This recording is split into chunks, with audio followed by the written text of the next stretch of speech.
Halo semuanya, selamat datang di seminar Maring Animasi yang kelima. Perkenalkan, namaku Made akan menjadi MC acara dari awal sampai akhir. Nah, jadi kali ini Maring Animasi membawakan narasumber yang gak kalah dar der dor pastinya dari yang sebelum-sebelumnya. Karena kali ini kita membawakan game producer dari Gacho Games yang spektakuler dengan topik utamanya tentang modal lokal, market global. Mari kita sambut Bang Steven Aditya. Halo, Bang, say hi. halo semuanya, halo. Mantap banget ini Bang Steven. Udah semangat banget nih aku lihat-lihat ya. Udah nggak sabar banget untuk spill semua ilmu-ilmunya. Nah, kan tak kenal maka tak sayang. Boleh dong Bang, kenalan dulu. Jadi biar teman-teman jadi semakin tahu nih background dari Bang Steven, segala macam. Pokoknya spill semua Bang. Silahkan panggungnya untuk Bang Steven. Oke, sekali lagi perkenalkan semuanya. Nama aslinya tuh Muhammad Aditya Sudrajat. Cuma biasa dipanggil Steven simply karena ya nama Adit sebenarnya udah banyak lah ya. Jadi bahkan di kantor pun di Gacho pun tadinya ada 2 Adit gitu. Jadi ya udah biasanya dipanggil Steven. Aku ini di saat ini menjabat sebagai game producer di Gacho Game. Ya posisi sebelumnya tuh biasa bergerak mainnya tuh di 3D stuff lah. Ya kurang lebih gitu. Ada lagi tuh. Kenalin Bang, kenalin. Silahkan. Spill apapun yang ingin di-spill, tapi kalau nggak mau di-spill, nggak usah di-spill. Ya kurang lebih tuh kayak game aku tuh yang saat ini kan yang jadi produser di Gacho Game itu terutama di produk yang gamenya itu Epic Quest X. Mungkin ada yang main atau enggak, kurang lebih aku tuh yang ngatur kayak apa sih eventnya gimana, game monetnya gimana, terus kontennya ngapain aja, progresifnya gimana, kurang lebih gitu-gituan itu aku yang ngatur lah. Ya kurang lebih gitu aja perkenalan. Gila, perkenalannya bikin merinding gak tuh dia. Udah banyak banget. Nah, spill Bang, portofolionya Bang. Pamerkan semuanya Bang. Dan jelasin tuh ngapain aja sih. Iya ya. Sebelum ini ya, sebelum dari sebelum ke Gacho itu, pada dasarnya tuh aku itu ini tuh di artis ya bahkan tuh di tadinya tuh. Oke, portofolioku di sini tuh awal-awalnya tuh itu di bawah tahun 2019. Ini udah aku bahas langsung journey-ku saja kah? Boleh sih Bang, kayak dari sebelumnya jadi di Gacho Games terus sampai tiba-tiba bisa jadi produser gamenya itu gimana? Spill. Oh, oke. Ya, jadi journey-ku dulu ya. Itu dia di bawah tahun 2018 itu tuh aku dari zaman kuliah tuh aku mainnya tuh tadinya di industri animasi tapi belum masuk banget, cuma main di komunitasnya aja. Cuma dari situ tuh awal mula nge-spark perjalananku gitu, mostly 2D stuff lah kayak freelancing apa gitu-gituan. Nah pas di tahun 2019 itu tuh aku nyoba ikut semacam pelatihan gitu di Bali 3D. Aku belajar 3D itu niatnya buat mempermudah aku bisa nge-produce 2D background biar nggak perlu gambar-gambar ulang lagi. Nah, habis itu pas belajar belajar 3D selama kurang lebih sebulan. Habis itu ada program namanya IGSI. Dari IGSI itu aku memberanikan diri mendaftar. Niatnya belajar dengan keinginan pengen jadi 2D artis gitu kan. Terus somehow diterima, masuk di situ. Tiba-tiba jadi 3D artis. Tiba-tiba jadi 3D artis. Aku kebingungan di situ. kok jadi 3D artis. Aku belajar 3D baru sebulan, kok tiba-tiba di situ jadi 3D kan. Ya udah ya. Nah di IGSI ini nih aku bikin game. Nah ini namanya iOS gitu. Nah ini game yang aku bikin literal. Aku baru belajar 3D sebulan, jadi ya kurang lebih boleh.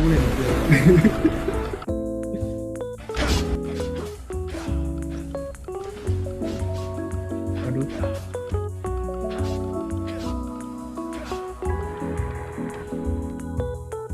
Tempat lanjut.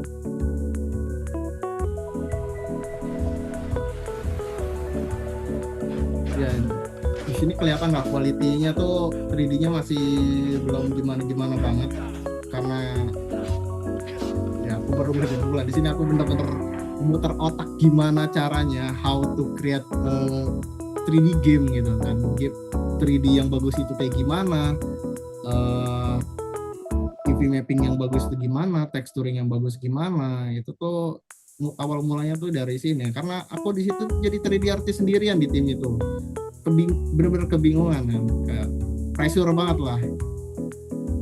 Nah habis dari nah tapi di iOS ini posisiku tuh waktu itu sebenarnya juga lagi ini masih kuliah gitu ikutan IGSI, terus aku tuh posisinya harus magang, cuma aku nggak magang karena aku milih project ini aja gitu kan.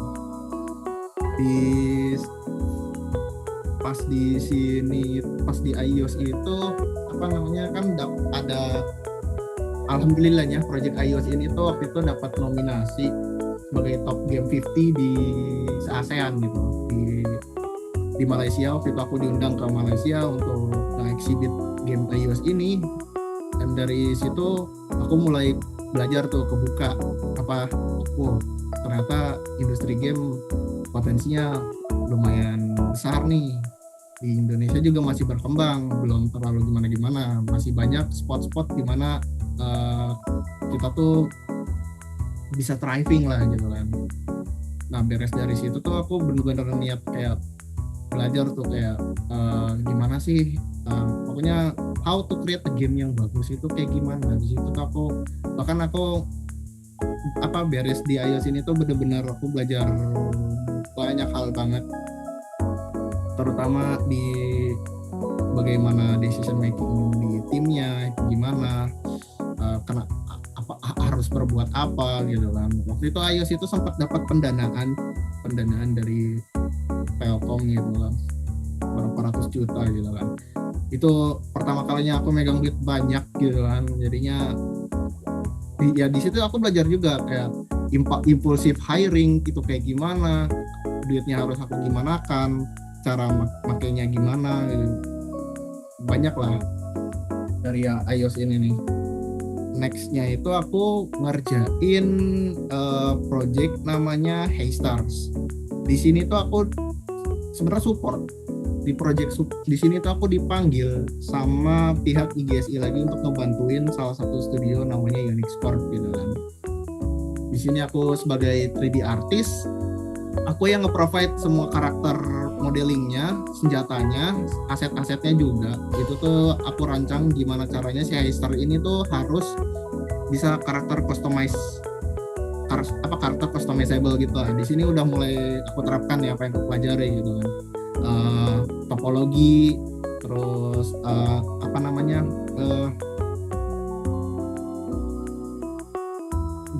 3D yang inilah bahasa itu gimana ya? Ini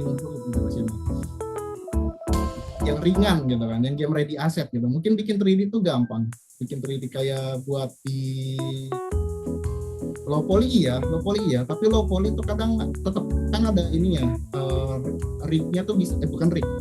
Ya pokoknya topologinya tuh bisa berantakan, bisa nggak jelas, kadang ntar lekuk-lekukannya nggak gimana gitu kan, dari rignya ntar kayak gimana. Di situ tuh aku mulai belajar banget lah di sini. Kayak misalkan kayak gitu, baju A ditambah rambut A gimana, terus ketika pakai rambut B gimana, pakai baju B gimana, pakai kaki yang ini gimana, itu semuanya tuh harus bisa seamless lah, kurang lebih kayak gitu. Nah abis di Haystar ini aku itu baru langsung enggak, di sini aku sempat menghilang dulu dari perindustrian game karena ini aja nggak cukup gitu. Aku sebenarnya gara-gara 2 project ini aku tuh punya apa ya bahasanya, jadi tumbuh perasaan di mana bahasanya agak kasar ya ini, aku tuh nggak mau dipegang sama orang yang nggak becus gitu. Ya ada lah problem-problem di 2 project tadi, masalahnya gimana, aku kan bukan leadernya gitu, cuma aku ya jadi muncul perasaan ini gitu. Aku tuh nggak mau dipegang sama orang yang aku anggap nggak becus. Jadi ketimbang aku dipegang sama orang yang nggak benar, lebih baik aku yang megang aja, lebih baik aku yang harus menjadi leadernya gitu. Muncul perasaan itu. Tapi untuk bisa kayak gitu kayak gimana, waktu itu aku sempat ngilang dulu dari perindustrian game. Aku belajar otodidak sendirian gitu, expand skill kayak gimana, apa terutama di 3D gitu kan. Terus aku di tahun 2003 akhir atau 2024 awal gitu, itu akhirnya aku memutuskan untuk kembali dan nge-announce projectku lagi, itu namanya Epic Conquest X.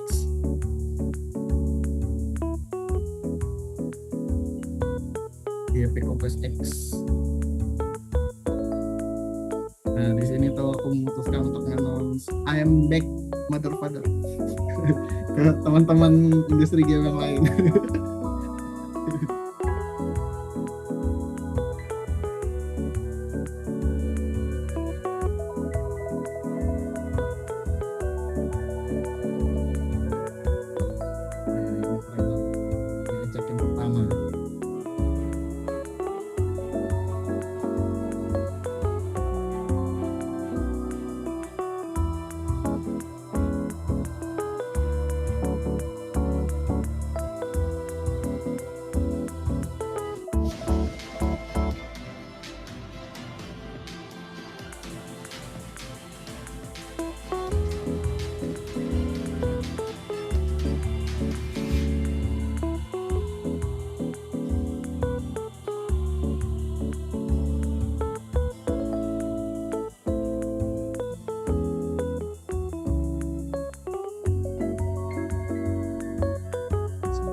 Project Epic Conquest X tadi itu tuh aku awalnya megang sebagai 3D environment artist.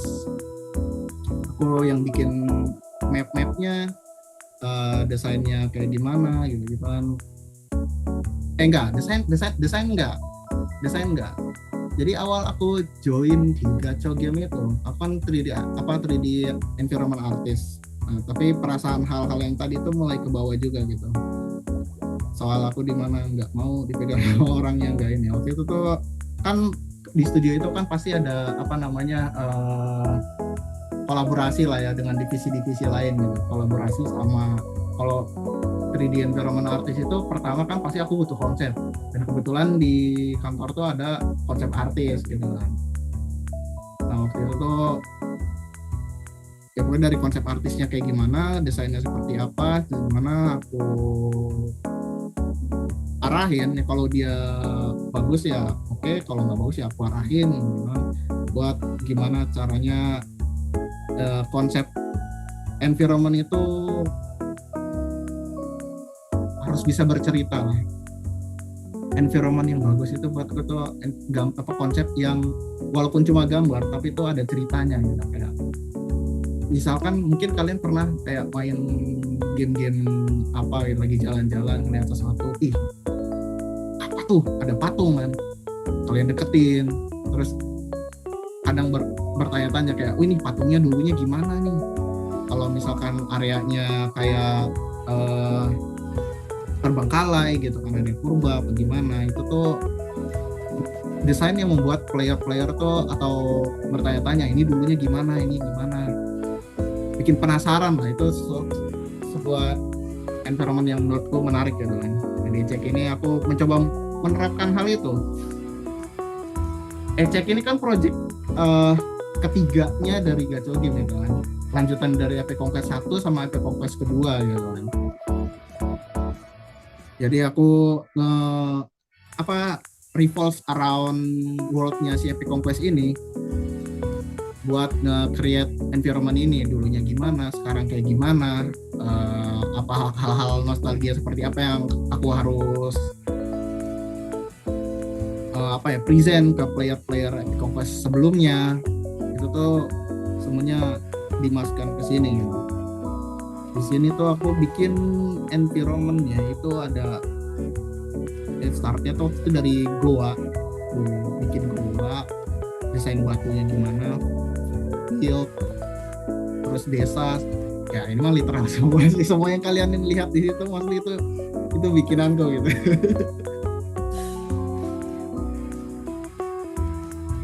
Ini trailer kedua.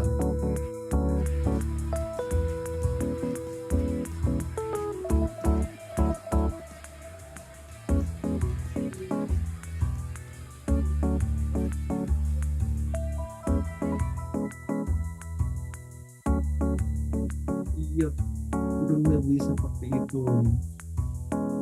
Jangan itu dari ya, tapi nanti ya aku bahas sih. Tapi di next session itu aku bahas apa-apa aja yang dilakukan di Epic Conquest X ini, lebih detailnya lagi gitu. Udah. Mantap sekali. Dor banget gak tuh? Tadi kayak amazed banget sih. Sempat di-mention juga pelatihannya sebulan ya yang 3D di Bali. Apakah BDI? Oh iya, BDI. Wah, sama nih. Tapi kok outputnya beda juga ya? Satunya udah meroket kemana-mana, yang sininya tetap aja. Wah, langsung kayak, apakah BDI? Wah, benar-benar ya. Wah, sebulan. Dan tadi sempat di-mention memang ya level suhu itu berbeda. Dibilang kayak, ya ini tuh masih nyoba-nyoba lah, ya masih belajar lah. Tapi ini, damn, semuanya digarap. Mau dari karakter, environment-nya, terus pergerakannya itu udah smooth banget. Parah bang, please. Jangan pernah lagi. Itu udah melongok terus ya. Itu kaget karena tadi ya aku kira itu tuh udah belajar yang bertahun-tahun gitu. Wait, 1 bulan. Damn. Memang suhu di sini kita sujud ya kepada beliau. Bukan jago, itu kena pressure sendiri. Ya kan aku niat belajar 3D tuh buat nge-support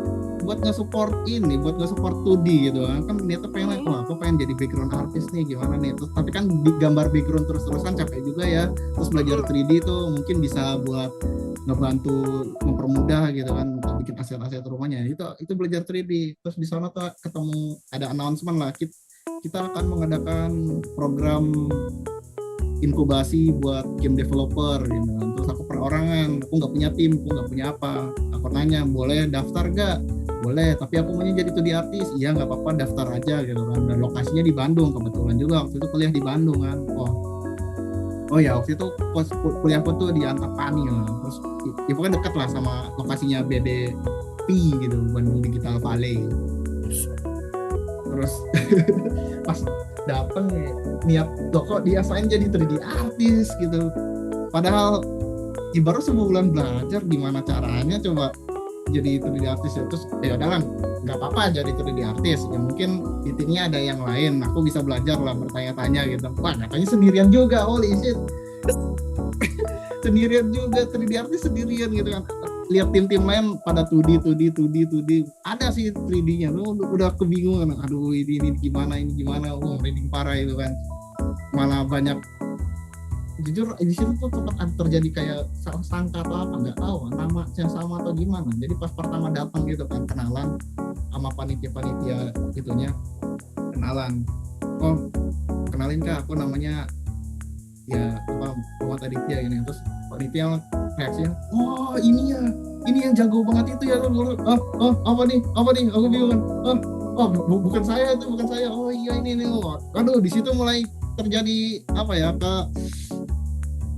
kesalahpahaman kemana-mana gitu kan, kesana sini di tim aku decision making kayak gimana, terus dikiranya malah jadi CEO-nya atau apa yang aduh parah lah. Wah,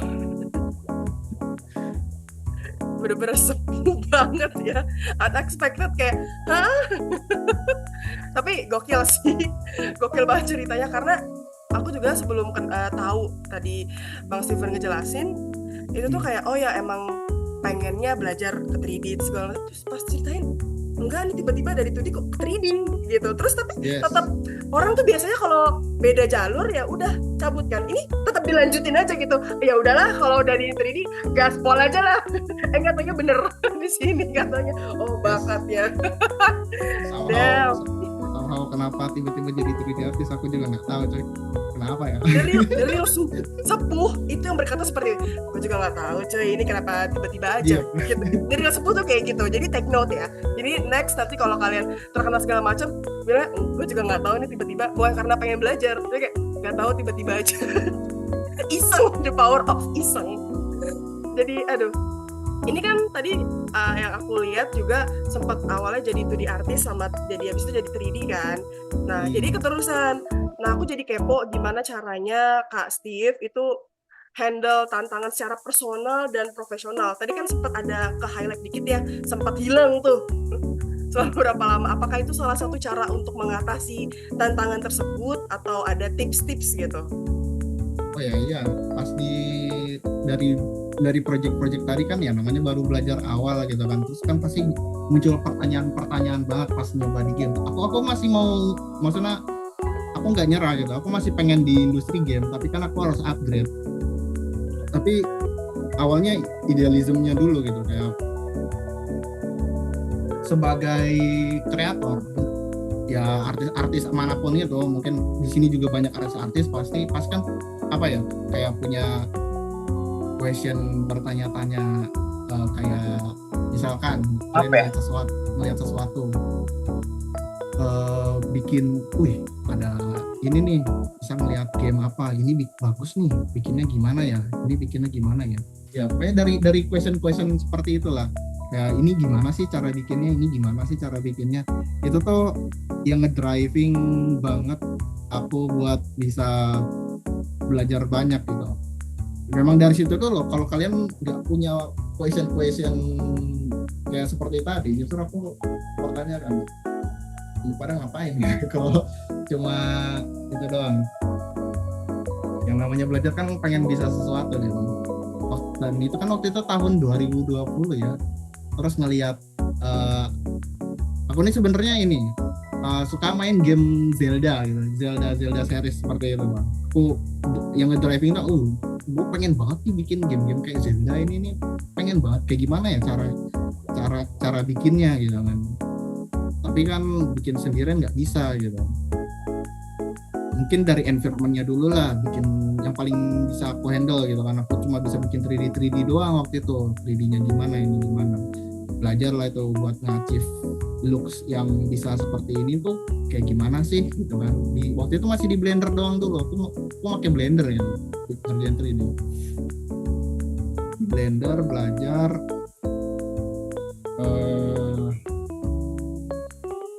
apa ya,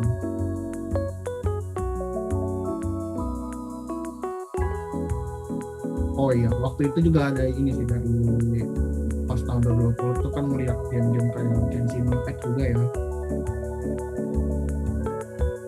Dan sebenarnya ini juga yang nge-spark si Epic Compass X ini juga gitu. Yang nggak tahu, mungkin dari teman-teman di studio di Gacha Game tuh nggak ada niatan seperti ke arah situ gitu. Tapi kalau aku pribadi, aku kan yang megang environment kan, aku yang nge-decide kayak gimana ininya, dan aku pengen bisa nih bikin kayak gitu. Waktu itu questionnya kayak, game open world sebesar ini kok bisa jalan di HP? Masa sih nggak ada yang pernah kepikiran question seperti itu di sini gitu. Kok bisa ya, gimana caranya ya, how ya udah dari situ cari tahu dong gimana nih caranya buat environment sebesar itu bisa jalan di HP itu kayak gimana, optimisasinya gimana, bisa sambil jalan dipelajarin gitu. Tapi kan itu spark proses belajarnya gitu. Jadi sebagai aku pribadi itu selalu strivingnya tuh question what, setiap melihat sesuatu itu question how to create this gitu. Atau mungkin atau karena cowok kali ya, cowok emang naturnya ngelihat sesuatu biar ini gimana cara kerjanya, pengen tahu kurang lebih kayak gitu personal gitu. Wow. Sampai ini pun ternyata detail juga ya. Kayak wah. Jadi ini mungkin cocok juga kayak kalau teman-teman yang bisa kayak kena under pressure tapi langsung semangat gitu kan. Ada beberapa dari ya, kalau misalkan aku pribadi kena pressure cabut, hilang, goodbye. Tapi kalau sama Bang Steve kayak ada pressure, akan kulakukan, akan aku hajar. Jadi juga kekepoannya tuh nggak hilang. Jadi yang aku lihat di sini kayak rasa keponya tuh mantap karena pengen selalu belajar terus lah. Itu tuh take note. Ternyata kayak rasa keingin tahuannya tuh selalu ada. Yang itu yang aku tadi lihat. Nah, pas banget di pertanyaan selanjutnya tuh pengen nanya, ada nggak sih untuk insight para developer lokal yang misalkan lagi baru mulai atau lagi berjalan, dapat insight-nya dari Kak Steve tuh gimana? Kata-katanya. Nah, dari semua yang aku pelajarin selama ini ya, sebenarnya ini aku tuh agak berbeda sama pendapat dari banyak mungkin developer di Indo lainnya gitu kan. Soalnya belakangan kan ya selama di industri ini tuh aku ikut acara-acara kayak IGDX atau yang lain-lainnya, game convention yang lainnya dari pas selama tapi yang di Indonesia doang nih.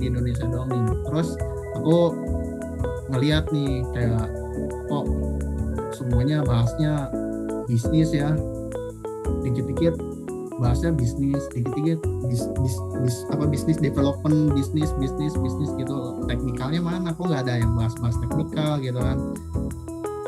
Sebagai orang teknikal mungkin ya pengennya ngeliat teknikal gitu kan, how to create something ya, how wah ya pengennya bahas teknikal gitu, bahas bisnis mulu malas gitu kan. Kalau insight tuh buat dev yang baru mulai tuh jujur aku nggak terlalu peduli sama bisnis gitu. Yang penting ini dulu kayak lu harus bisa bikin gamenya dulu gitu.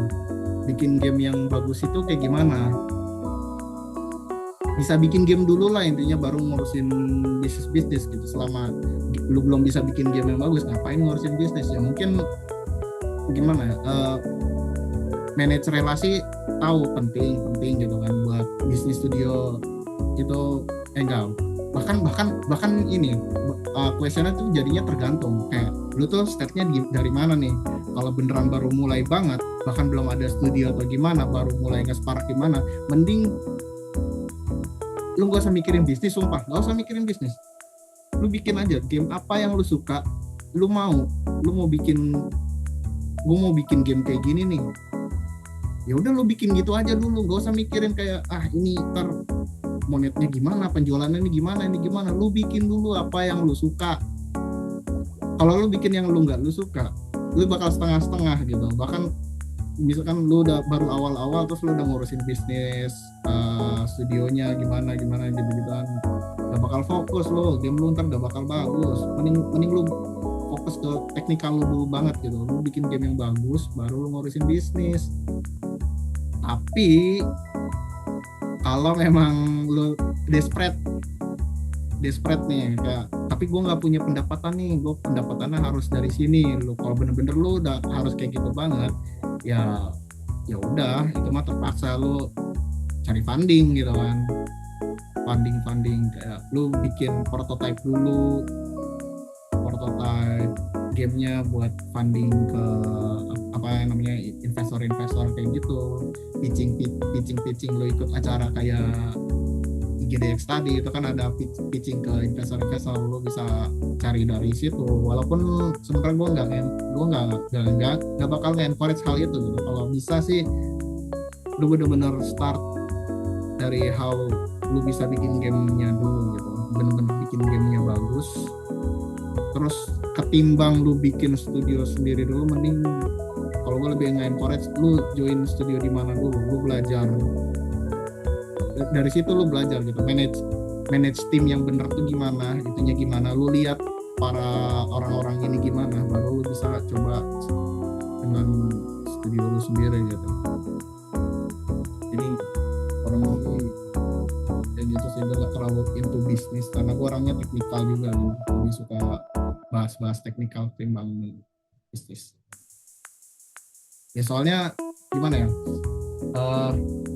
game bagus, kalau buat gue ya game bagus itu tuh lebih mudah menarik audiens ketimbang, ya tahu game bagus mungkin belum tentu menjual, game jelek mungkin bisa menjual kalau bisnisnya bagus. Emang pada akhirnya nggak ada salah, nggak ada benar, tapi walaupun lu misalkan lu nggak terlalu jago bisnis ya, tapi lu bisa bikin game kan, misalkan studio lu nggak ini, terus katakanlah amit-amitnya misalkan bubar atau apa, lu masuk tempat lain pun lu masih aman, lu bisa bikin game. Soalnya lu bisa bikin game, di situ poinnya coy. Lu nggak bisa bikin game terus lu udah ngurusin bisnis sama sini katakanlah itu buyar, mampus lu cuma bisa ini bisnis lah. Studio lain juga udah ada bisnisnya coy, udah ada orang bisnisnya, lu mau ngapain? Mending lu bisa bikin gamenya dulu, bikin game yang bagus. Itu sih yang kalau pendapat gua gitu. Mungkin pendapat dari dev lain mungkin nggak ke situ, mungkin kayak bisnis ini penting karena biar studio-studio yang baru mulai ini bisa grow gitu, bisa compete juga, bisa dapat funding bagaimana gitu. Ya sebenarnya nggak masalah, sah-sah aja selama dia bisa bikin game dulu gitu. Kalau dia nggak bisa bikin game benar, ngapain bikin game dulu gitu sih kalau dari gua. Oh, bener sih. Aku pribadi juga setuju ya. Kalau aku pribadi setuju dengan perkataannya Mas Chief gitu. Karena ya benar ya apa yang dia bilang. Percuma kita udah mecak-mecak mana-mana, minta funding segala macam, tapi mana produknya itu kan. Lebih intinya ke situ. Terus juga tadi sih aku pas ngedengerinnya, ya buat apapun yang ingin kalian buat. Karena balik lagi itu, kalau misalkan dari awal nggak suka, kedepannya bakal nggak suka, bakal benci, bakal under pressure yang kayak mungkin sampai stres segala macam. Tapi kalau pada dasarnya kita suka, ya kan kita yang ngejalanin sendiri. Kita suka mau apapun itu tuh juga kayak misalkan game itu kan udah banyak banget ya sekarang, miliaran mungkin tipe-tipenya gitu. Jadi kalau misalkan kalian lebih sukanya contoh dress up ya udah kerjanya dress up, meskipun yang itunya lagi ramenya yang combat gitu. Kan dilihat ke situ kan, karena kelihatan juga dari passionnya. Kelihatan kan tadi dari portofolionya kelihatan hidup, anjay, hidup banget tuh, kayak dari pergerakannya semuanya tuh dilihat detail banget. Wah, mantap. Semoga bisa terjawab yang tadi ya. Oke. Untuk pertanyaan ya? ada sedikit juga gitu. Ini mau ngasih tahu aja. Spill semuanya. Misalkan lu udah ada project nih, lu bikin project game, terus lu dapat funding lah. Funding di game sendiri kan itu juga ada dua tipe ya. Ini yang gue pelajarin pas di Malaysia atau waktu pas ke Malai, kan gue nyoba pitching kan, nyari dana gimana. Terus dana ada tuh yang tertarik pengen invest ke game iOS ini nih. Dia pas pitching, gue minta dana dari mereka, terus gue kasih tahu dananya mau dipakai buat apa. Gue niatnya waktu itu pengen ngaset ini kan, kayak sewa kantor atau apa gitu-gitu. Terus dianya kayak, ngapain? Kan gue nginvest, gue ngasih duit ini bukan buat game lu. Yang gitu lah pakai bahasa Inggris kan mereka. Ini gue nginvest ini buat game lu, bukan buat studio lu. Dari situ gue langsung kayak baru tahu juga, loh. Jadi invest tuh dibagi dua tuh, ada yang buat ke studio, ada yang buat ke gamenya gitu kan. Yang buat ke studio ya artinya dia dapat timbal balik saham gitu-gituan. Tapi kalau kayak gitu dia nggak berhak ngatur-ngatur sama game lu kayak gimana gitu-gituan, harusnya dia nggak berhak. Itu yang gua tangkap ya. Nah, pas dia invest ke, kalau dia invest ke game lu, artinya dia punya hak untuk ya ngotak-atik project lu gitu kan. Dia apa namanya, punya hak buat ngatur-ngatur juga gitu kan. Kayak, nah di sini poinnya gitu. Misalkan lu nyari funding terus dapat funding yang tadi, fundingnya pasti ke gamenya gitu kan, pasti ke gamenya. Kalau awal-awal nggak, ya mungkin ada orang yang mau invest ke studionya, ke timnya langsung gitu, tapi pasti rata-rata ke gamenya dulu gitu, melihat gamenya bagus terus dia pengen funding. Artinya dia tuh punya hak untuk ngotak-atik game dulu juga gitu, arahnya kayak gimana. Misalkan lu pas bikin di tengah-tengah, terus dia berpendapat ini kayaknya bagusnya ini kayak gini-gini nih, gini diapain gitu kan, ini harusnya bagusnya kayak gini. Terus lu kayak mau nggak mau bikin ke arah situ karena dia punya duit gitu kan, dan lu cuma bahasanya kayak ya lu ngerjain apa yang dia mau gitu ya aja, kayak gitu masih gua ogah banget ya.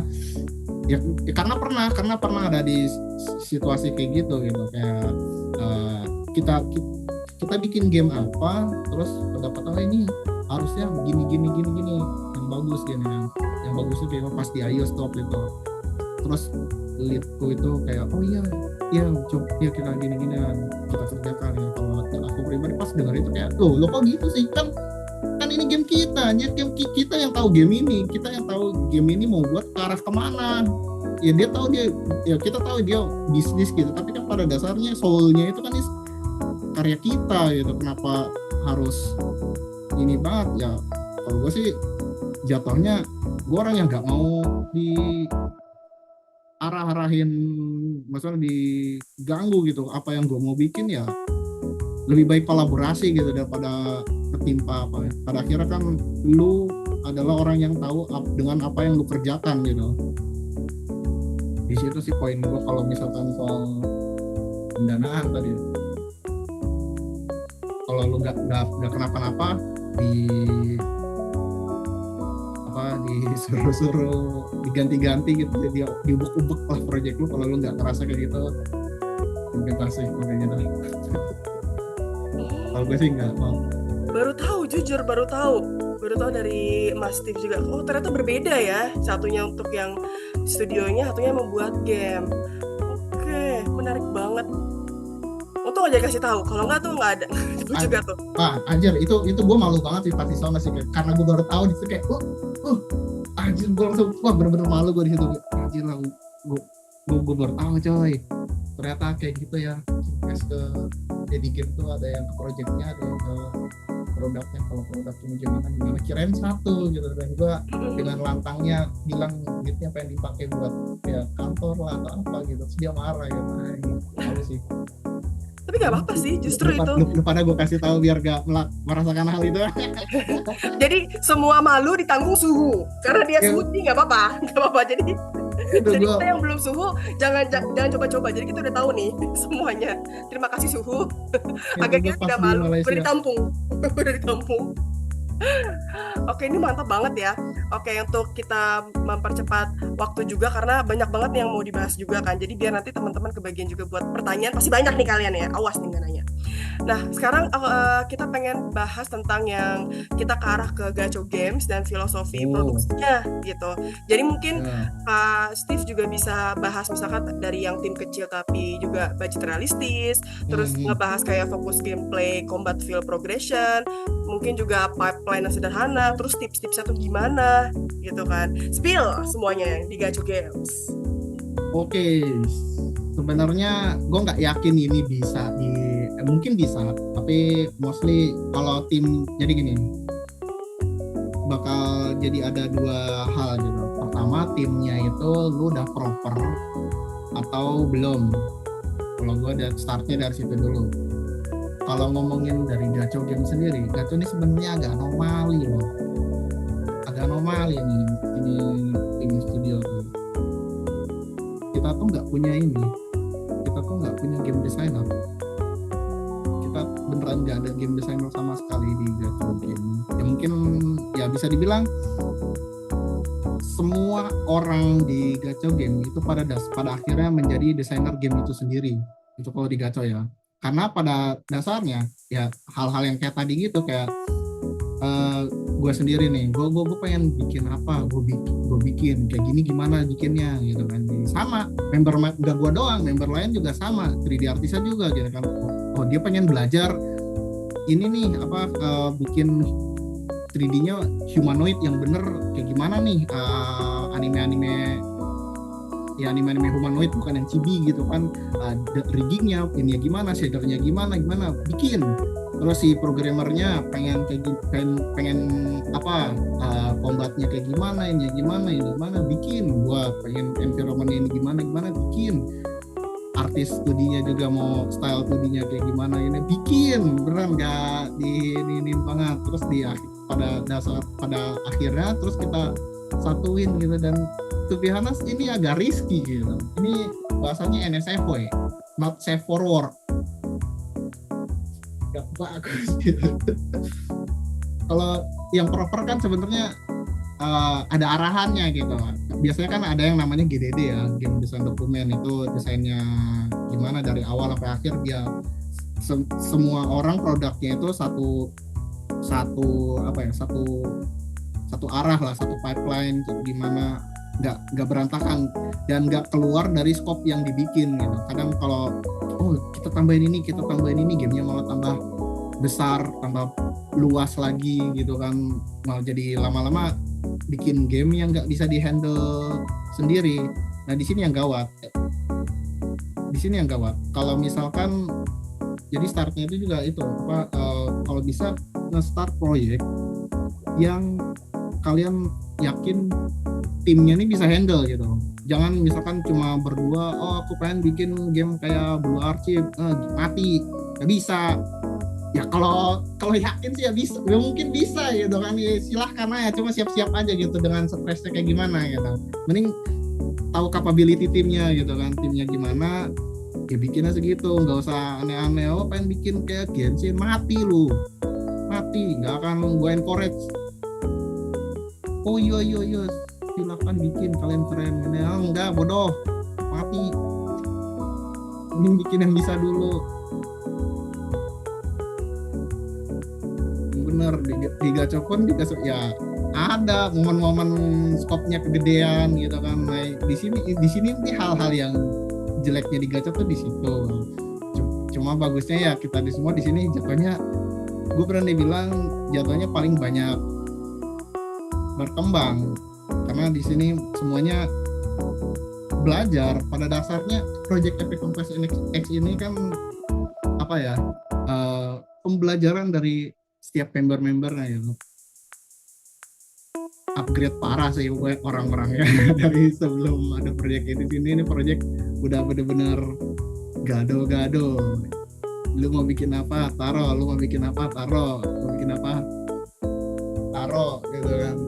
Berantem sering gue berantem sama story writer lah, sama ininya berantem ya nggak apa-apa sih berantem, ya emang pasti ada berantem. Studio nggak berantem gue bertanya-tanya sih, lu studio kok bukan ya gitu. Pasti ada berantemnya gitu kan. Nah terus gimana caranya Gacho bisa nge-maintain itu semua gitu kan, walaupun dengan keabsurdan gini-gininya. Di sini kan kalau ini yang gue pelajarin dari Epic Conquest 1 dan Epic Conquest 2 gitu kan. Kenapa ini bisa besar gitu-gituan. Poin pertamanya itu kan pada dasarnya balik ke yang poin yang tadi, lu bikin apa yang lu suka dan game lu asik dulu nih. Kalau lu sendiri nggak ngerasa game lu asik, gimana orang mau bisa ngerasain ini asik gitu kan. Lu rasain kayak dari gimana feel serangannya kayak gimana. Jadi poin pertamanya itu bukan poin pertama lagi nih. Ya pokoknya hal-hal awal-awal yang harus sangat-sangat diperhatikan itu di user experience. User experience ini benar-benar harus bagus. Mungkin buat pembahasan gue terlalu kemana-mana gitu, karena gue sendiri nggak terlalu bisa menyampaikan dengan urut yang rapi gimana. Ini benar-benar yang gue alamin aja gitu, user experience. 10 menit game lu dimainin itu harus enak lah, kontrolnya gimana gitu kan. Misalkan kayak kalau misalkan lo bikin game yang kameranya bisa digerak-gerakan, itu kan artinya bakal harus expect si player ini nih gerak-gerakin kamera. Tapi misalkan kameranya still diem gitu kan, cuma dari satu ortografik gitu misalkan dari atas, artinya lo ngilangin satu input yang namanya kamera, player gak akan ngotak-atik hal itu tuh harus dipikirin juga. Terus ya pas lagi jalannya gimana, nyerangnya gimana, semuanya tuh benar-benar harus lo rancang. User experience itu benar-benar paling peak lah, karena kalau misalkan dia 10 menit awal tuh nggak suka, dia mungkin langsung close, langsung uninstall game lu gitu, bahkan dia nggak mau mainin lagi. Dari situ, dari user experience tuh yang benar-benar paling major buat bisa mempertahanin game lu. Ada juga kayak hal-hal yang ekspektasi ke player gitu. Misalkan kalau lu ngedesain gamenya itu loncat nih, ada loncatnya, otomatis orang ekspektasi ada ini dong, ada jump attack atau apa gitu kan. Dan lu harus sudah kepikiran itu tuh. Ya lu nggak harus bikin, tapi lu harus sudah kepikiran gitu. Kalau lu ngasih loncat, orang pasti nge-expect ada jump attack. Tapi bukan berarti lu harus ngasih, tapi lu harus mempertimbangkan hal itu. Misalkan lu bikin objek kristal gitu kan, ada kristal. Terus ada kristal kan pasti gleaming gitu. Kalau lu ngeliat, apa nih kristal? Hal yang pertama lu lakukan apa? Lu pukul, karena lu expect itu bisa hancur. Kalau player kan gitu ya. Terus apakah bisa hancur? Lu ya terserah gitu. Itu dari game design, dari desain pun harus sudah kepikiran gitu. Poin-poin di situ tuh. Terus ya tadi kan combat feel. Gimana caranya bikin yang seru gitu,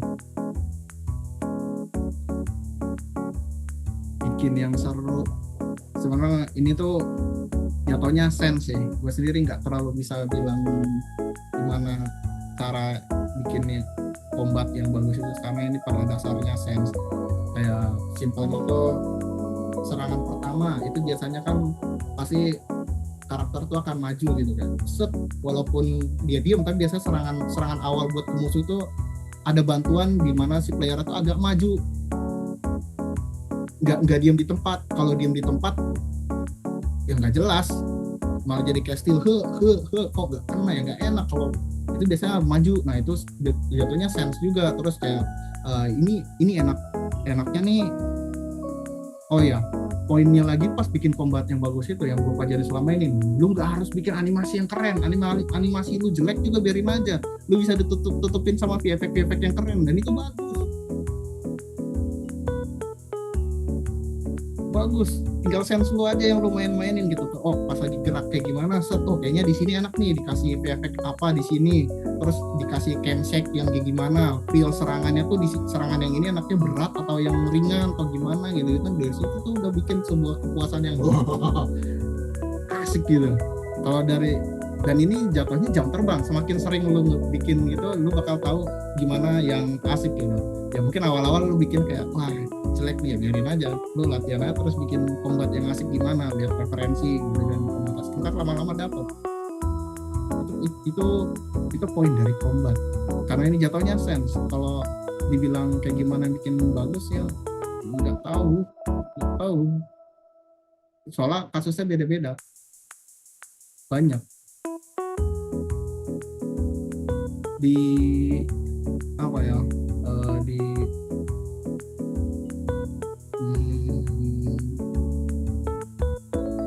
kalau di project Epic Conquest X ini gitu, gameplaynya gimana itu kan tadinya udah bahkan dulunya project ya si Epic Conquest X ini tuh tadinya previewnya combatnya tuh bahkan bukan action langsung gitu, tapi kayak kartu dulu, seingat gue tuh kayak sejenis dulu archive gitu kan, pakai kartu. Dan itu tuh pas udah dicoba kayak waduh, ini experience-nya nggak banget deh, susah nih kontrolnya, lu harus ngeliatin skill, lu harus ngeliatin kartu, lu harus ngeliatin apa gitu kan. Wah ini nih sulit nih, terus kita pivot ganti jadi ke action kayak gimana gitu kan. Selama perjalanan juga banyak banget kayak ya gue bikin environment sebesar ini dimasukin ke HP itu how gitu kan, how pas dicoba dimasukin ketemu ada apa overdraw nih, ada overdraw pohon-pohon itu kan alpha clip itu kan nggak bagus gitu ya di HP gitu kan, gimana tapi kok mereka bisa gitu kan, kok bisa gimana caranya gitu. Wah gue kebalik kayak gini, gue tanya-tanyain sama sini gitu kan ke dev lain, lu pernah ngalamin hal ini nggak, gimana caranya, nggak ada yang tahu. Shit, pada game PC sih nggak ada yang bikin game mobile ya mungkin ada tapi ya wah sulit lah kan. Gue mau nanya ke siapa bikin ini bisa lancar di HP, terus dikasih mungkin kayak ada level of detail, udah gue kasih bos, nggak semudah itu doang gitu kan. Level of detail udah ada, terus di apa ya, untuk pohon ini aja nih berapa kali ganti metode gitu kan. Awalnya biasa, terus oke, karena ada overdraw, clipping kita kurangin nih, kita ganti jadi apa namanya, bentuk mesh daunnya, tapi ada alpha, masih ada klip tapi meshnya lebih detail gitu kan. Ternyata malah lebih berat, ini gimana. Saya kira untuk yang sekarang gue menemukannya itu billboard, daunnya itu billboard, selalu ngikutin ke arah kamera gitu. Dia nggak akan kemana-mana dan itu akan mengurangi overdraw atau apa gitu. Itu semuanya tuh belajar sendiri, nggak ada. Terus misalkan bikin cutscene gimana nih integrasinya biar seamless, bisa langsung di game, bukan recorded cutscene gitu-gituan, tapi langsung di itunya. Belajar lagi, cari tahu lagi gimana. Terus pas lagi mau dimasukin ke HP, belajar addressable stuff nih. Apa nih addressable stuff?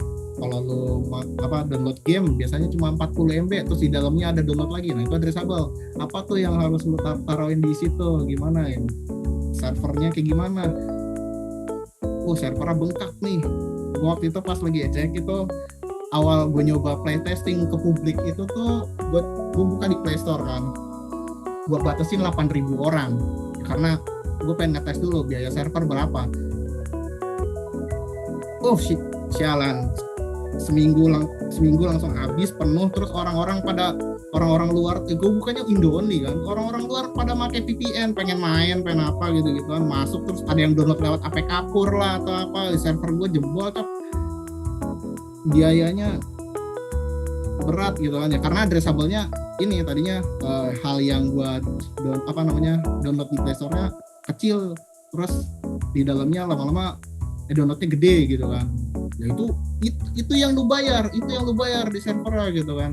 Terus kalau lo nggak mau gimana ya lo harus kayak ya udah biarin aja player di awal downloadnya gede dulu, terus di dalamnya mungkin nggak ada download sama sekali atau apa. Nah, itu ngurangin biaya server lo tuh. Kalau lo gede duitnya atau server gimana ya itu lo bisa. Atau kayak hal-hal tadi tuh semuanya belajar, dan ini belajar banget gitu di gacha juga. Hal-hal kayak gini jatuhnya kayak hal pertama juga belajar banget dari project. Gila, mantep banget. Bener-bener. Tapi di bawahnya jadinya fun gitu sih jadinya ya. Kayak ada cekcok terus langsung bisa ngainin juga sih semuanya. Oh my god. Jadi pengen lebih ini sih. Kita mau agak gak bergeser juga, tapi mau lebih jadi kepo-kepo deh soal yang Epic Conquest X ini. Jadi kan karena tadi sempat meledak tuh ya, door. Karena nggak expect kan, tiba-tiba door. Jadi kan berarti lebih banyak yang pemain luar ya. Dan awalnya juga nggak tahu. Kayak aku lihat sih di sini kayak nggak ada yang nggak tahu tuh ternyata buatan Indonesia. Terus kayak kok bisa tiba-tiba tembus global tuh ada yang pematiknya duluan nggak gitu. Terus yang jadi sempat nominasi tuh how? Dan reaksi publiknya tuh gimana? Itu kan semuanya numpuk ya. Jadi kayak ini kepo banget nih gimana caranya nih. Sebenarnya kalau itu jatuhnya dari build Epic Conquest 1 sampai Epic Conquest 2 gitu kan.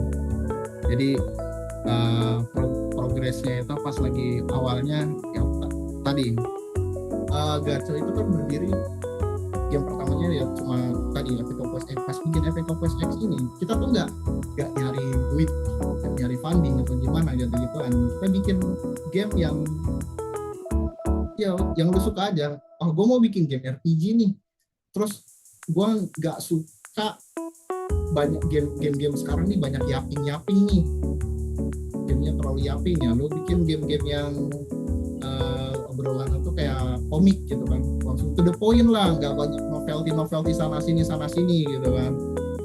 Dan itu pengen jadi poinnya dari si Epic Quest ini nih.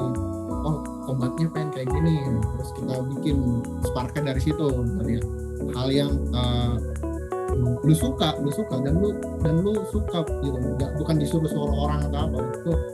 Nah, dari situ ini nih pas dikeluarin, ada duitnya nih, so udah terus kita lanjutin ke Epic Quest 2 mulai di upgrade atau apa, terus fandom mulai ada. Dari sini nih mungkin kadang dev lain bertanya-tanya kayak gimana sih caranya nge-build sebuah fandom gitu. Mungkin ini salah satu pertanyaan yang lumayan susah gitu yang dev lain. Actually sebenarnya bikin fandom itu tuh biasanya balik lagi dari ini game lu nya dulu. Apakah game lu dirancang untuk adanya diskusi? Kalau game lu tidak dirancang untuk adanya diskusi, fandom mau diskusi apa? Player mau ngomongin apa? Dirancangnya dari situ dulu gitu. Epic Conquest 2 juga sama kayak gitu, dia ngerancang hal-hal gitu, nge-build up story-nya yang nggak banyak yaping, komikal gitu kan. Terus gamenya offline juga gitu. Untuk yang si Epic Conquest 1-2 ini kan game offline. Kayak orang nih udah banyak yang game online, gimana dengan game offline di HP gitu. Gamenya RPG belum terlalu banyak nih, ya udah. Tapi sebenarnya nggak kepikiran itu sih. Pada dasarnya ya kita bikin yang kita suka aja. Terus ya udah offline gitu kan. Lama-lama dan karena I don't know, kalau nggak terlalu dipikirin kayak strategi marketingnya ini gimana, nggak dimatiin, nggak dipikirin. Lu bikin apa yang lu suka aja gitu. Bener-bener poinnya itu aja gitu. Poinnya di situ, lu rame sendiri, ntar udah ada banyak gimana. Terus ya udah dari EC1 EC2 terus udah ini nih, oh ya udah kita coba bikin lagi nih yang ketiga. Tapi yang ketiga nih pengen belajar, pengen upgrade lagi, banyak lagi hal yang kita coba. Biasanya kan banyak yang main aman gitu kan, cuman di sini jatuhnya project game apa ya bahasanya trial by fire, ya nggak salah gitu. Di Epic Quest X ini nih fandomnya udah ada dari sebelum ini dibuat sebenarnya.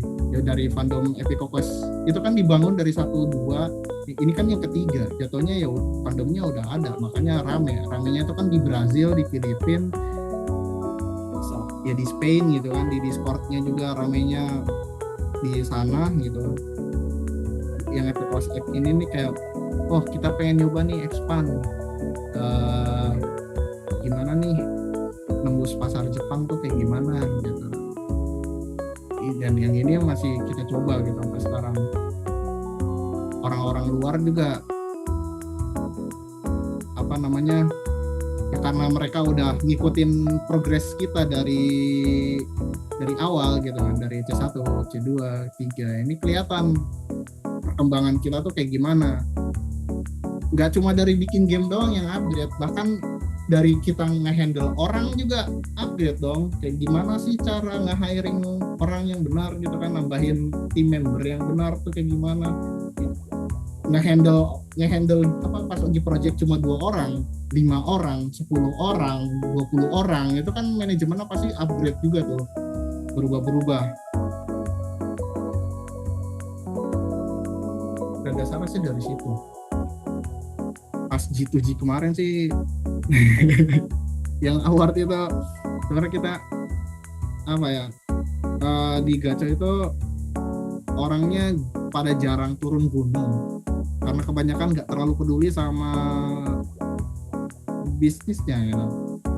Kita suka ngedev ya, kita bikin apa yang kita suka, kita nggak mau G2G TLM. Iya, G2G pas TLM gitu. Terus ada satu orang itu dia ngedaftarin ke G2G gitu kan. Nah, ya udah kita bahkan nggak tahu itu didaftarin. Nah, ya udahlah biarin. Terus tiba-tiba jadi announce ini kan apa masuk nominasi Best Mobile 2025. Nah, ya udah biarin aja. Terus ternyata dapat dikasih boot juga ini, holy shit. Gak ada yang nyiapin apa-apa, kita gak ada build apa, atau dikabarin dapat boot gitu kan. Ya udah apa Amin satu baru nge-build dadakan build PC ya kan, ini game mobile ya kan. Kalau exhibit gitu masa ngasih HP di itunya ya mungkin bisa aja, cuma kan nggak, karena nggak ada persiapan, kita nggak ada kayak buat yang lock HP gitu, nggak ada juga, bingung juga. Sebenarnya build PC dadakan itu sih ya, errornya banyak ya kayak gitu. Terus pantau ya biasa gua nggak apa ya jujur bukan tidak apa ya bahasanya, bukan tidak bersyukur cuma bingung juga gitu, at the same time bingung juga karena ya ini project belajarnya kita gitu kan, belajar kita ya, kita suka sih apa yang kita pelajari, diapresiasi, kita tetap bingung juga kan pada pas di gitu pada akhirnya pada kebingungan kok bisa menang ya. Iya. Nah, nih mumpung kita sedikit lagi ya, aku akan memberikan kalian leluasa untuk Q&A. Nih, karena pasti ada yang kepo juga kan, jadi biar langsung. Nah, sebelum ada pertanyaan, aku ada pantun kedua. Ke hutan berburu rusa, pulangnya bawa daging empuk. Jangan takut buat bertanya, agar ilmu makin menyerap. Cakep, oke? Nah, sekarang waktu diberikan untuk sekitar 5 lah maksimal penanya. Silahkan langsung. Kalau mau open cam bisa langsung raise hand, tapi kalau misalkan malu juga boleh langsung ketik-ketik aja, say.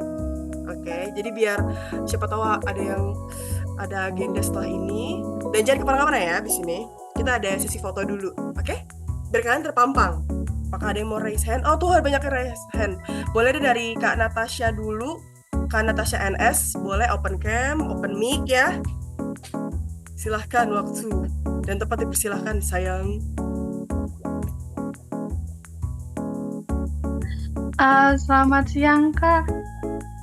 Yo. Aku ingin bertanya, aku kan cukup ngefans ya sama game-game yang story rich gitu, apalagi indie horror games kan. Nah, kakak punya tips nggak ya untuk penulisan story? Itu saja Kak, terima kasih. Penulisan story ya, biasnya itu di hal yang tadi dijelasin kayak yang horor, maksudnya lu suka nulis yang kayak gaya penulisannya kayak gimana nih, yang kayak penulisan game-game Chinese kah? Chinese kan belakangan agak yaping, novel gitu kah, atau yang to the point tuh gimana. Dari situ juga ntar udah kebagi tuh audiens lu apa namanya, targetnya tuh yang kemana. Tips buat penulisan sih sebenarnya kan teknik nulis itu tuh ada ininya ya, apa yang gue pelajarin tuh ada fun fact sebelum gue kan game sama kan industri animasi, dulu itu gue ini bikin publishing like novel, jadi gue cukup paham sama buat ini. Mungkin pernah dengar dulu tuh namanya Autocorrect Wheel Circle, itu gue bikin like novel buat rilis di Indonesia gitu kan, mau itu yang dari penulisan lokal atau apa. Pas lagi bikin skrip itu tuh gue selalu gini, baca 10 halaman ya 10 halaman pertama. Kalau misalkan lu bikin penulisan yang skrip yang panjang gitu, lu baca 10 halaman pertama. Menarik gak? Terus orang lain lu suruh baca nih, ya minat baca lagi gak? Kayak misalkan, ini ntar kayak gimana, ini gimana. Di situ ntar lu bisa tahu buildingnya tuh kayak gimana yang benar gitu. Terus gimana sih yang bagusnya itu? Menurut gua, misalkan horor nih. Kalau horor kan kadang ada gimana ya? Sebenarnya gue sendiri nggak terlalu tahu build up-nya game horor itu gimana, tapi gue kasih tahu yang kalau misalkan di RPG inilah yang biasa gue kerjakan itu kayak temen buat novel juga sama aja, buat gue sama. Itu kan ada biasanya kita bagi sebagai arc gitu ya, arc atau chapter kayak gitu tuh. Kalau buat gue pastikan di setiap arc ini nih, atau bukan mungkin chapter 1 atau gimana, intinya ada permasalahan yang diselesaikan gitu. Ada masalah yang terjadi dan itu selesai di chapter itu gitu. Di chapter 2 pun sama, muncul masalah baru selesai, muncul masalah baru selesai, terus kayak gitu. Itu tuh lu bisa nge-engaging buat kayak si pembaca juga lama-lama dia penasaran nih nextnya gimana, tapi semua itu memang nge-build up buat ke satu buku ini. Jadi di setiap chapter itu ada masalah yang diselesaikan. Satu buku juga sama, pada dasarnya kan satu buku itu ada satu masalah yang diselesaikan gimana, terus satu cerita keseluruhan gamenya juga ada. Enggak game maksudnya ya keseluruhan cerita dari awal sampai tamat itu kan pada dasarnya ada konflik yang terjadi gitu, ada konflik dan yang diselesaikan. Tapi dari satu chapter tadi aja itu juga biasanya udah ada. Kalau misalkan satu chapter itu nggak ada hal-hal yang gimana itu boring sih, itu boring. Di komik pun juga sama, kan kayak di penulisan komik tuh gimana, di chapter 1 tuh biasanya ada pertanyaan kayak how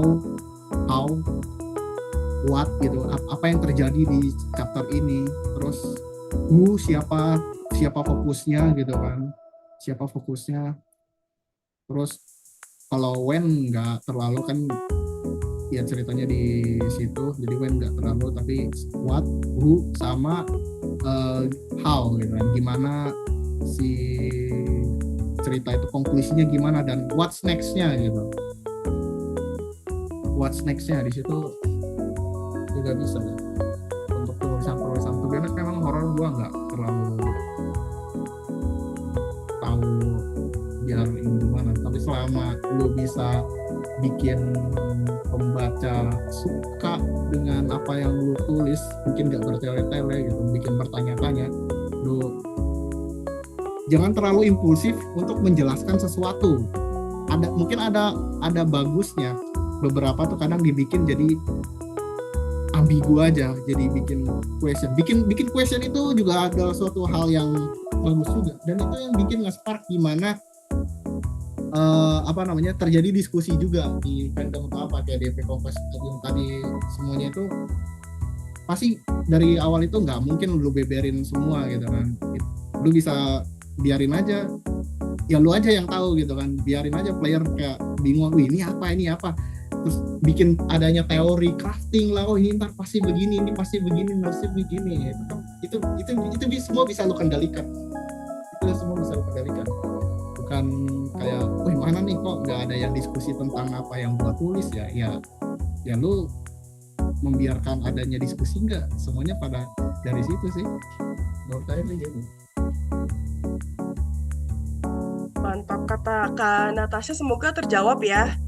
Amin. Baik Kak, terima kasih. Sama. Oke, kita lanjut, ini karena terbatas banget ya. Nanti Kak Steve jawab cepat aja ya biar nanti semuanya kebagian. Aman kan? Ya ini soalnya ternyata banyak banget ya. Kita lanjut dulu, boleh deh ke Kak Agung S. Boleh open mic ya. Oke, siap. Terima kasih Kak. Halo, tes. Oke, siap. Permisi Mas Adit, mau izin tanya. Mungkin pertanyaannya nyambung sama Kak Natasha tadi dan mungkin bisa jadi solusi juga. kalau untuk Mas Adi sebagai game developer, apakah mungkin sudah ada wacana untuk kolaborasi nih dengan IP lokal, misalkan komik yang udah terkenal nih, kayak misalkan Garudayana gitu. Jadi gandeng kolaborasi sama komik, jadi nanti ada 2 fandom yang bisa bergabung gitu, Mas. Kolaborasi sebenarnya nggak nutup juga, maksudnya selama kerjasamanya bagus sih nggak apa-apa juga gitu kan. Gue sendiri kan pas nge-build kayak si Project Epic Conquest X ini juga kan nggak terlalu fantasi gimana, gue juga pengen masukin kayak hal-hal yang lokal gimana, misalkan collabnya itu bisa ada hal-hal berbau lokal pun bisa ditwist-twistin gitu kan, gitu ada semacam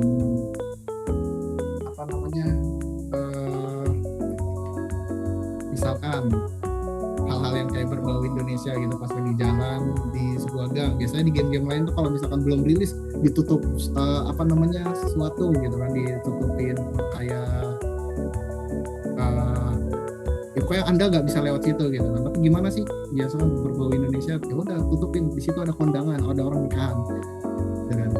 Kan Indo banget gitu, lu nggak bisa lewat karena ada nikahan gitu kan. Ya bisa aja kok gitu ini. Jadi gue sendiri tidak menutup dengan kolaborasi. Oh, siap.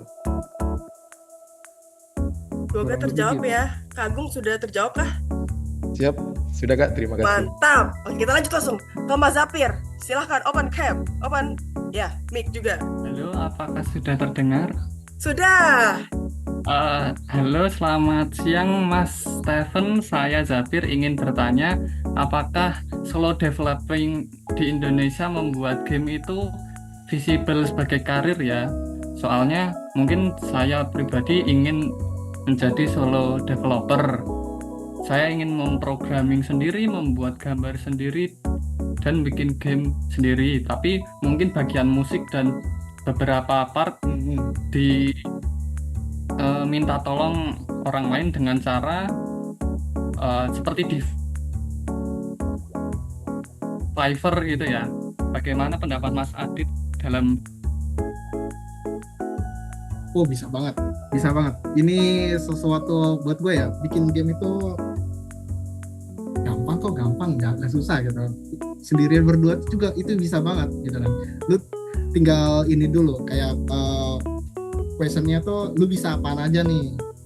Misalkan startnya kan dari lu milih engine dulu gitu kan. Lu dari milih engine, ada engine kan, ada Unity, ada Unreal, ada yang RPG Maker gitu kan. Lu bisa apa nih gitu kan. Lu ngerti coding, lu bisa coding gitu kan. Ya mungkin lu enaknya ke Unity, atau mungkin lu artis nih tapi lu nggak bisa coding, atau mungkin lu tahu basic coding gitu kan ya, lu bisa ke Unreal gitu, pakai blueprint yang udah ada gitu. So, sekarang buat lu bikin game itu udah hal yang mudah dan semua orang bisa.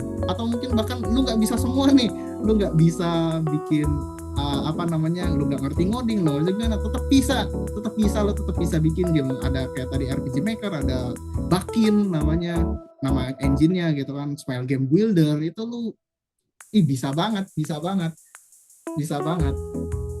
Terus encourage-nya gue, mungkin ini agak bias juga, encourage-nya gue tuh mending ngerilis di HP gitu, ketimbang di PC. Di PC mungkin ini kayak di PC itu lebih gampang lah, pas development lu nggak perlu mikir banyak, kayak ya gampang aja.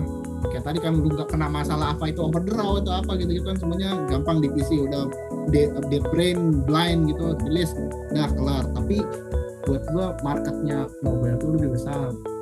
Semua orang punya HP coy, semua orang ada mostly ada Play Store-nya lah, kalau nggak Android di iPhone. Intinya semua orang punya HP, tapi nggak semua orang punya komputer. Jadi buat gue lebih menarik di mobile ya. Jadi question gue bisa banget, nggak mungkin nggak bisa. Makasih Kak Steve. Ya lucunya, terima kasih Zafir. Mas Steve, mantap tuh, bisa. Kita lanjut Nah, ini ada 2 lagi pertanyaan nih sebelum kita tutup ya acaranya. Dari M. Fikih Kak, izin Kak, gimana ya caranya join industri game ini? Tanda kutip, lamar kerja pada umumnya, atau kita perlu punya game karyanya dulu gitu. Dan tetap menjaga semangat biar tidak burn out, terutama di bagian 3D environment tadi. Silahkan dijawab, Mas Steve. Kalau cara masuk ke industrinya sekarang udah ada banyak banget. Mungkin bisa ikutan dari tapi tetap gini. Mau lamar kerja misalnya di game dev, mau join studio manapun itu biasanya tuh ada baiknya lu tuh udah ngerasain development tuh kayak gimana. Nah, tapi gimana caranya lu ngerasain development kalau lu itu belum masuk ke studionya? Itu lu bisa ikutan kayak game gitu tuh. Itu tuh kayak semacam bikin ya tim random ngumpul, bukan tim, bahkan kayak orang-orang terus nanti di situ tuh dibikin tim dadakan gitu kan, ini timnya ini terus lo bikin game cuma dalam waktu yang ditentukan, mungkin kadang cuma 3 hari, 10 hari, atau bahkan 2 minggu, sebulan gitu kan, lo ikutan kayak gitu kan, dan itu gratis.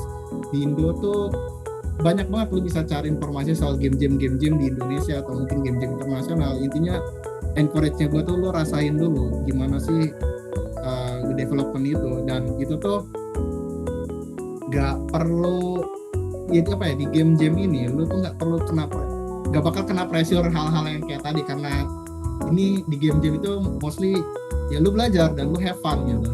Jadi gak usah takut kayak aduh gue belum pernah ini nih dan gue gak yakin bisa gini-gini ya. Game-game kan tujuannya itu belajar untuk ya lu bisa ngerasain itu dulu. Dan enaknya ikutan game-game gitu, lu juga dapat relasi-relasinya itu tuh, lu bisa dapat gambaran industrinya kayak gimana. Bahkan biasanya di game-game juga suka ada yang ngasih komplementari ilmunya dari dari sepuh-sepuhnya gitu kan, kadang ngasih tahu juga gimana. Ada baik saya ikutan game-game dulu sebelum langsung gitu. Kalau ngerasa nggak jago ya, tapi kalau ngerasa gue jago banget nih, ya udah join aja silakan, nggak ada yang larang gitu, langsung nyoba lempar sini gitu. Kalau emang jago banget sih. Tapi biasanya orang, gue sendiri kalau misalkan nge-hiring di nambah orang atau apa gitu kan, di gacha sendiri, gue prefer orang yang at least lu pernah ngerasain bikin game gitu kan. Gue nggak peduli karya lu sebagus kayak gimana gitu, karena di sini ya kita bikin game gitu, lu ngerasain dulu seberapa serunya bikin game, baru lu ini. Kalau soalnya nanti ya nggak tahu ya, mungkin ini preferensi gue lagi, gue nyari orang tuh yang bisa kita ajak kolaborasi ketimbang gue suruh-suruh.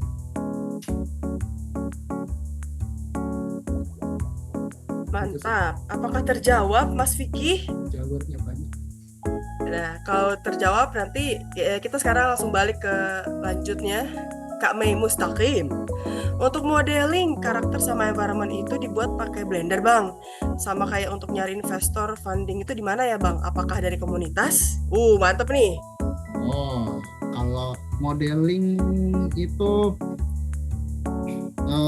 kalau ini ngomongin artis ya. Artis itu ini banyak hal sih. Banyak hal itu. Biasanya artis di Indo itu kan, gue juga pernah ngelatih orang atau gimana ya. Iya, memang benar kita bikin di Blender, tapi mindsetnya jangan kayak gitu. Mindsetnya tuh output yang lu bikin itu harus selalu bisa dipakai di software lain. Jangan beranggapan produk lu tuh bakal dipakai di software yang lu pakai doang. Gak gitu coy.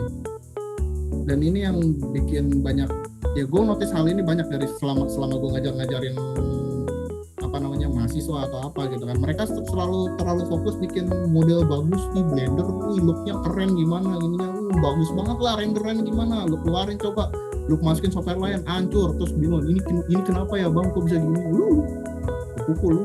Jadi, bikinnya di Blender doang dibagusin ya, udah tahu kerja nggak semua orang pakai Blender, ada yang bisa pakai Maya atau apa, ada yang Unity. Jadi kalau misalkan masuk game development, pastikan aset terakhir lo tuh selalu game ready, bisa lo pakai di game engine manapun gitu kan.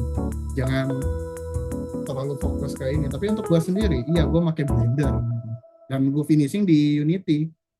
Gue pasang ya materialnya gimana, shadernya gimana, looks-nya kayak gimana, itunya semuanya di Unity gitu. Modelingnya memang di Blender sih. Texturing juga gue pakai Substance. sense painter ya, teksturnya kayak gimana. Kalau untuk investor funding dari mana itu sih dari komunitas tuh sulit ya. Tapi kalau misalkan kayak B2B komunitas jalannya memang. Tapi kalau misalkan nyari funding itu encourage-nya gue tuh cuma di Indo tuh jaluran cuma lu datang ke event-event game yang besar yang di Indo. Untuk sekarang sih cuma ada di itu doang, apa namanya, IGDX yang di Bali itu. Di tiap Q3 tiap tahun tuh ada lah IGDX, dan di situ tuh ada banyak ini, bukan investor lokal doang, investor luar negeri dari mana gitu, itu semuanya pada datang ke Bali semua. Dan di situ lu bisa apa matchmaking gitu, lu bikin akun, lu siapa, tujuan lu apa, lu bisa lu apa namanya ya matchmaking, lu approach orangnya online, itu online dulu, minta janjian ketemuan, soalnya acaranya di Bali offline dan lu harus datang ke sana gitu kan. Lu minta janjian jam 1 bang ngobrol yuk sama gua gitu kan, ntar kalau di approve ya lu jam 1-an ketemuan aja, jam 2 sama siapa dan siapa. Itu tuh investor banyak. Jadi lu pas lu ikutan acara kayak gede gituan, lu nggak cuma ketemu investor doang, lu bisa juga belajar juga, nanya-nanya ke developer yang lebih jago, misalkan kayak gimana sih cara nembusinnya, dapetin fundingnya, gimana cara developingnya. Itu di IGDX itu bisa banget. Cuma memang sayangnya IGDX di Bali. Kalau yang di sekitaran Jawa aja itu apa ya namanya, pemerintah sih kayaknya mau bikin juga, cuma masih paling gede pamornya masih IGDX sih. Mungkin ada yang online juga nih. Apakah sudah terjawab Kak Mei? Oke, sudah. Anjay, mantap. Tiba-tiba langsung open mic. Tiba-tiba. Oke, itu karena semuanya udah selesai Q&A-nya. Nah, karena kita sudah di penghujung acara, dan sebelum aku tutup juga, nanti kita di akhir ada sesi foto ya. Kita semua berterima kasih kepada Kak Steve karena sudah membawakan semua ilmu-ilmu yang nggak semuanya. Wait. Ini nih, kalau gue kasih ini deh, kalau misalkan ada question atau apa, tuh gue kasih Discord gue gitu, lo chat aja di Discord, nggak apa-apa kok. Boleh, spill. Oh ini sambil nunggu juga, bisa ini ya, masukin kehadiran juga ya, makasih Mas Steve. Dan kita dari Maring Animasi juga mau nunjukin kalau misalkan kita tuh juga ada kayak pelatihan basicnya 3D, jadi kalian jadi udah kebayang nih kalau misalnya aduh mulai dari mana ya, 3D dari mana, nah kalian bisa belajar dari kita sayang. Pokoknya asik banget deh, kalian bisa belajar kayak pokoknya kelas 3D yang bikin intro, nanti belajar 3D-nya tuh dari awal banget, dari scratch pokoknya, sama belajar 3D animate juga di sini tuh bakal diajarin der segala macam. Bahkan sampai selesai kelas pun kalian masih bisa teror mentornya. Kapan lagi? Biasanya kan ada limit ya, maksimal sebulan, maksimal teror aja tiap hari juga nggak apa-apa. Itu guys kelebihan dari Maring Animasi. Jadi aku Made selaku MC di sini ingin menutup acara, dan kita akan ada foto-foto dulu. Jadi kalau misalkan ada yang mau open cam, tunjukkan kalian dimanapun dan kapanpun. Tunjukkan, coba buka dulu, kita open cam-nya. Kalau nggak juga nggak apa-apa. Tolong tim dokumentasi, kita ambil foto. Tolong aba-aba juga dokumentasi.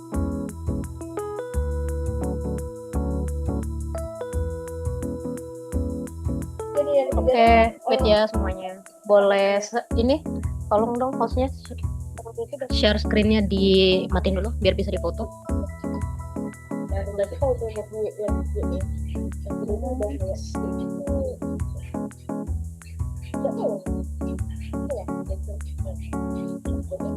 Oke, sekali lagi ya semuanya ya.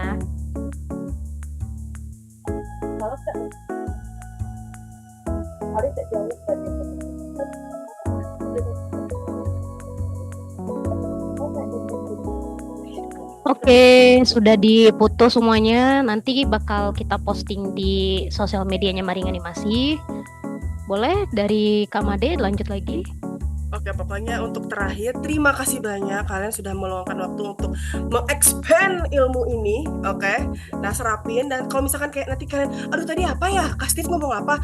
Nah, nanti Kak Steve juga bakal nge-share Discord-nya, jadi bisa tanya-tanya tuh. Udah klik aja, dia suka ditanya, Yeper internasional. Pasti sangat senang untuk membantu gitu ya, nggak pelit ilmu, itu yang paling penting. kita dilihat di sini the real suhu, nggak pelit ilmu, ya kan? Semua dikobek-kobek. Nih, mau baik buruknya tuh blar semuanya sama Mas Steve ya. Terima kasih banyak kalian juga berpartisipasi. Jangan lupa kita nanti ke depan-depannya bakal ada lagi. Ya, terima kasih banyak semuanya. Bilang dadahnya dulu dong. Open mic aja deh kalau nggak ada ini, kayak aku berbicara dengan orang-orang baik. Bye-bye. Terima kasih yang sudah dadah. Bye.